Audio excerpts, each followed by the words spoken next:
Anak-anak BDK semuanya, bersama Papa Berham dan Berham, kita mulai lagi belajar firman Tuhan. Yuk. Siap. Hari ini kita akan menyaksikan sebuah mujizat loh. Mujizat apa? Bukannya semua mujizat itu biasa-biasa saja. Kita harus mempunyai kacamata yang benar. Bahwa kalau sesuatu menjadi baik itu semata-mata karena kebaikan Allah.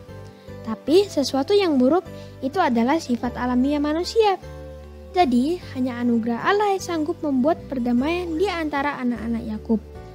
Allah berkuasa membuat perubahan untuk kebaikan umatnya. Yuk kita ikuti kisahnya.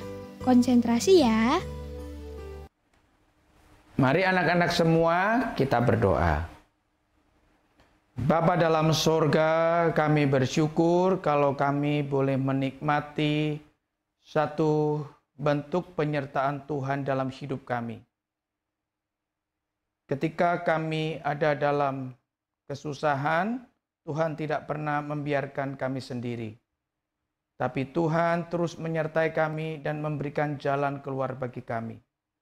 Tuhan, tolonglah kami supaya ketika Tuhan memberikan jalan keluar pada kami tidak menggunakan jalan keluar itu dengan sia-sia, tapi setiap jalan keluar yang Tuhan berikan, kami pergunakan dengan sebaik-baiknya untuk kami boleh mempermuliakan Tuhan di dalam hidup kami. Dalam nama Tuhan Yesus kami berdoa. Amin.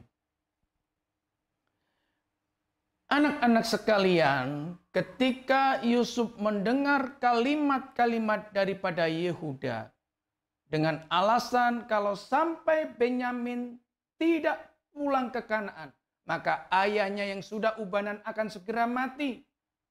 Yehuda pernah berjanji bersumpah kepada ayahnya bahwa seluruh kesalahan dan dosa-dosanya dialah yang akan menanggung selama-lamanya.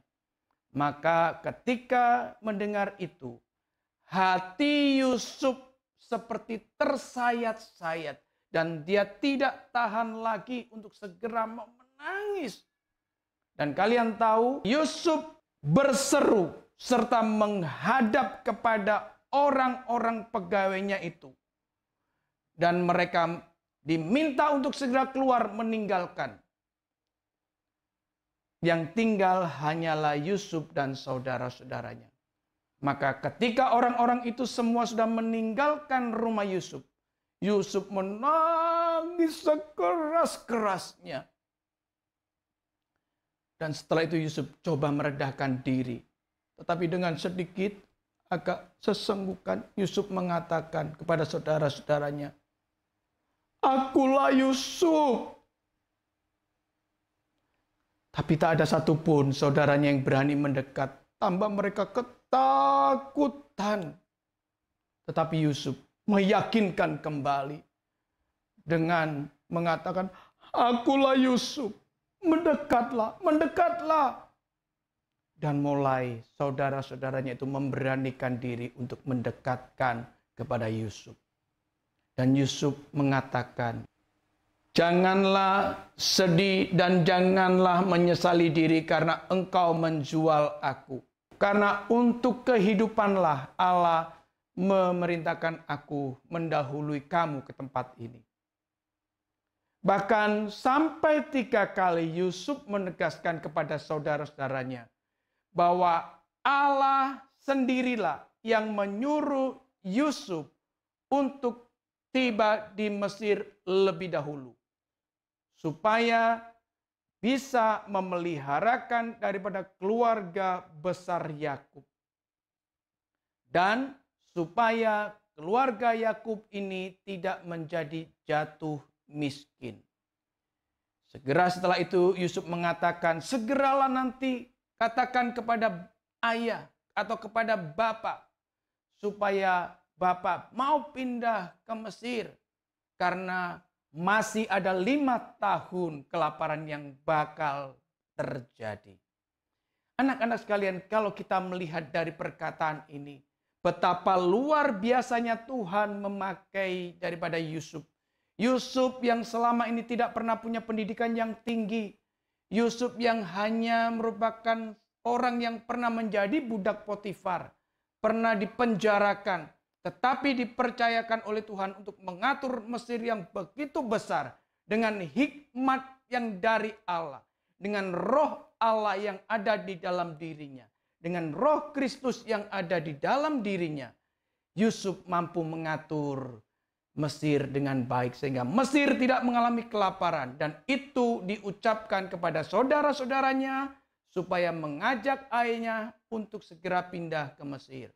Dan Yusuf memberikan jaminan bahwa ketika mereka semua keluarga Israel pindah ke Mesir, akan disediakan satu tempat yang terbaik, yaitu Goshen.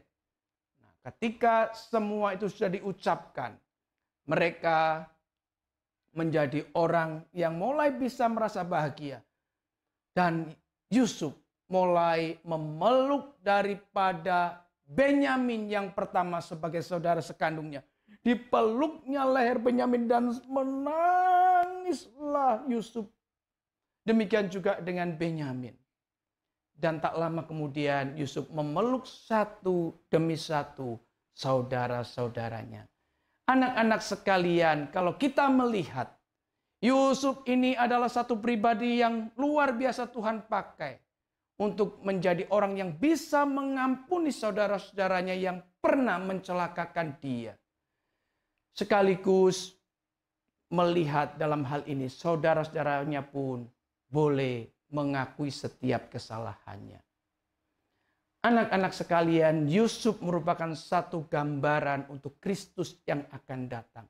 Kalau Yusuf hanya mampu mengampuni sebatas kesalahan daripada saudara-saudaranya, tetapi Yesus Kristus nantinya mampu bukan saja mengampuni orang-orang tertentu, tapi seluruh orang di muka bumi. Dan terlebih, Yesus Kristus mampu mengampuni seluruh dosa umat manusia. Anak-anak, ketika semua itu sudah dikerjakan oleh Yusuf, berpelukan, berkasih-kasihan dengan saudara-saudaranya, maka tak lama Firaun yang mendengar bahwa saudara-saudara daripada Yusuf datang, Firaun segera menjumpai dan mengatakan, ajak seluruh keluargamu datang pindah ke Mesir, dan yang terbaik di Mesir hanya untuk keluargamu. Maka Firaun juga memerintahkan untuk membawakan seluruh bekal yang baik dan kereta-kereta untuk menjemput seluruh keluarganya, termasuk Yakub yang sudah tua dijemputnya.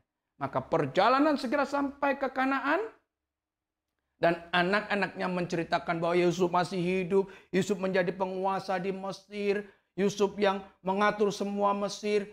Ayahnya tetap loyo, tidak bersemangat karena kehilangan Yusuf. Semangat daripada Yakub itu semangat yang lemah. Semangat daripada Yakub itu adalah semangat yang sudah hampir mati. Tetapi ketika kereta kerajaan Mesir itu dikirimkan dan Yakub melihatnya, maka semangat Yakub kembali bangkit. Dan Yakub mengatakan, cukup. Aku akan segera berangkat ke Mesir. Sebelum aku mati, aku ingin bertemu dengan Yusuf. Anak-anak sekalian, kita melihat dalam cerita ini, Yakub di dalam waktu yang hampir saja kehilangan semangat untuk hidup, Yakub kembali boleh bangkit semangatnya dan mengatakan cukup. Maksudnya, cukuplah penderitaanku yang lama, aku akan buangkan itu. Cukuplah kesusahanku yang panjang, aku akan buang itu. Dan aku dengan semangat yang baru ini, aku akan segera kembali berjumpa dengan Yusuf di Mesir. Anak-anak yang dikasihi Tuhan, melalui cerita ini kita bisa tahu bahwa segala sesuatu bisa dijadikan oleh Tuhan adalah menjadi kebaikan untuk anak-anak. Seperti yang dialami Yakub. Yakub mengalami penderitaan yang panjang. Sepertinya tak mungkin keburukan itu akan lalu dari hidupnya. Tapi hari itu Yakub mengalami kebaikan Tuhan. Yang buruk Tuhan rubahkan menjadi keindahan dan kebaikan bagi Yakub secara pribadi dan bagi seluruh keluarga besar Yakub. Amin. Mari kita berdoa. Bapa dalam surga, kami berterima kasih kalau Tuhan sudah menolong kami pada hari ini belajar firman Tuhan. Untuk kami belajar mengampuni seperti Yusuf mengampuni saudara-saudaranya. Terlebih kami melihat bahwa Yesus Kristus mampu mengampuni kesalahan seluruh umat manusia. Mampu mengampuni dosa seluruh umat manusia. Tuhan, kami percaya bahwa segala sesuatu yang Tuhan kerjakan adalah kebaikan buat setiap anak-anak Tuhan.